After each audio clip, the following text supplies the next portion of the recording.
Bonjour, bonsoir à tous ceux qui nous regardent. Bienvenue sur ATG. Voilà, donc aujourd'hui on va faire la comparaison entre deux enceintes, la Soundlike Mini de Bose, vous me remercierez pour mon accent dans les commentaires, et la Beatspill de Beats. Voilà, ils sont pas cassés les couilles. Alors aujourd'hui, donc si on fait cette vidéo, c'est pour excusez-moi, je rigole, c'est nul. C'est pour comparer deux enceintes qui méritent vraiment d'être comparées toutes les deux. Voilà. On va tout d'abord commencer par comparer les dimensions des deux appareils, puis poursuivre en évoquant les performances de l'appareil. Voilà. Donc, on va commencer par la pile. Alors, donc la pile se prend facilement dans la main. Simple d'utilisation. Donc voilà, donc le bouton on/off ici même. Le rechargement ici même. Et des boutons out et in. Ne me demandez pas à quoi ça sert. Ensuite, là, on a quelque chose d'ingénieux, enfin, d'ingénieux qui est marrant. Donc, on a le nom Beatspill qui revient, et on a une petite languette qui s'enlève, hein, où on a un câble, enfin, où on peut introduire un câble USB qui permet de recharger ses téléphones en cas de problème. Bon, si vous n'avez pas les moyens de vous acheter une batterie, vous avez ce qu'il vous faut. Alors, une batterie externe, je précise, je pourrais vous en conseiller une après si ça vous tente, hein, je suis là. Bon, alors, donc ici on a le volume, donc plus, moins, donc c'est cool. Bon, là on a une surface qui permet d'accrocher au sol, donc comme ça elle tombe pas, hein, vous en aurez déduit. Ici on a les 4 haut-parleurs qui fonctionnent bien, hein, franchement ça on voit, mais bon, encore une fois on y reviendra après, voilà. Passons à cette Soundlike Mini. Encore une fois, merci pour l'accent. Donc ici, on a la marque qui est marquée, ici même. Donc là, on peut voir, on peut entrevoir deux enceintes ici et un gros bloc. Bon, on y reviendra encore une fois sur la qualité qui est bien meilleure que la Beatspill à mon avis. Donc là on a on a l'autre côté fait la même chose. Ici on a encore une fois un anti-glissant qui permet d'accrocher comme sur la Beatspill. Et on a cette matière qui est vraiment très agréable, vraiment, qui monte, enfin qui est bien plus lourde que la Beatspill, mais qui vraiment donne une qualité au produit, voilà. Donc maintenant, on regarde un peu au niveau des fonctionnalités, beaucoup plus simple et moins drôle, on va dire, que la Beatspill, mais ça, vous verrez après, je vous montrerai. On a le bouton on-off, la sourdine, ce qui est un peu dommage sur une enceinte, étant donné que c'est plutôt fait pour écouter la musique.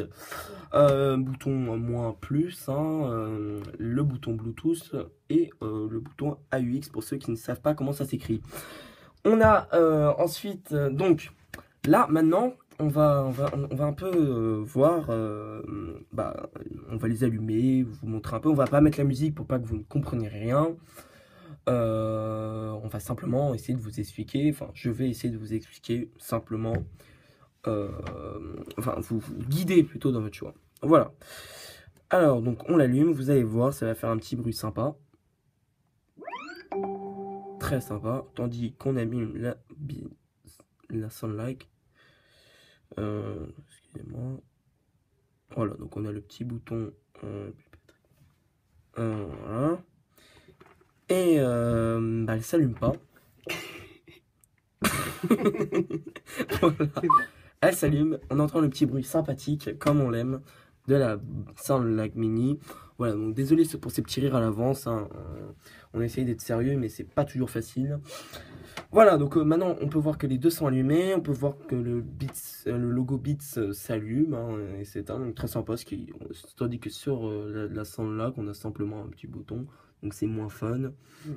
Mais bon, alors donc encore une fois on va pas vous montrer le son, bon, même si c'est un peu le but, hein, d'une enceinte, mais je peux simplement vous dire que les basses sur la Soundlike Mini sont bien meilleures que sur la Beatspill, qui reste quand même assez basique. Voilà, donc la Soundlike Mini se trouve en ce moment au prix de 200 €, la Beatspill se trouve tendue à elle au prix de 160 €. Il existe pour chacun une version grande, voilà, dont le son est bien meilleur.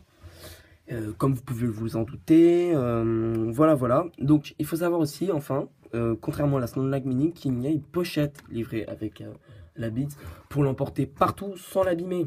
Voilà, donc aux dimensions, bien sûr, de la Beats Pill. Très sympathique pour éviter de vous faire payer tout simplement une pochette qui coûte de mémoire 25 € pour la Soundlike Mini. Un peu de l'arnaque, hein. Voilà, je crois avoir fait le tour des fonctionnalités. Si je devais vous en conseiller une, ça dépend, tout dépend de votre choix. Si vous aimez transporter votre enceinte et que vous voulez une bonne qualité, évidemment, la Soundlike Mini.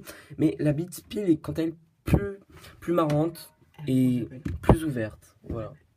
Et enfin, une dernière option que j'ai oublié, que je vous le dis, elle a le kit main libre. C'est-à-dire qu'on peut appeler, quand on appelle, on est connecté en Bluetooth avec la Beats Pill, ce que en passant la Soundlike Mini ne fait pas, et ben on peut discuter avec son interlocuteur et on entend depuis la Beats ses sons. Voilà, j'espère avoir été clair, précis. Dans les commentaires, n'hésitez pas à faire des critiques. Je suis désolé de mon humour. Voilà, c'est comme ça, je suis fait comme ça, je ne le choisis pas. Voilà, donc abonnez-vous, vous allez voir, vous n'allez pas être déçus. C'est une chaîne sympa, on est tous là. Voilà. Et par ailleurs, encore une fois, si vous avez des idées de vidéos, on a du matos. Comme vous pourrez le voir dans les prochaines vidéos, on va vous montrer un peu tout le matériel qu'on a. N'hésitez pas.